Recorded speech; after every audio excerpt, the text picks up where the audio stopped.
அறிவுடன் நீ பார்க்கிறாய்.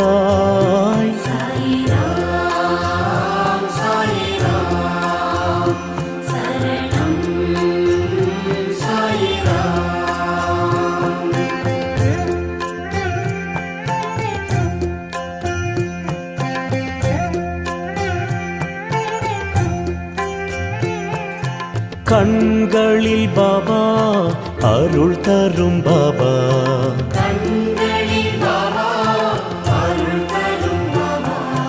கனிவுடன் பாபா காத்திடும் பாபா.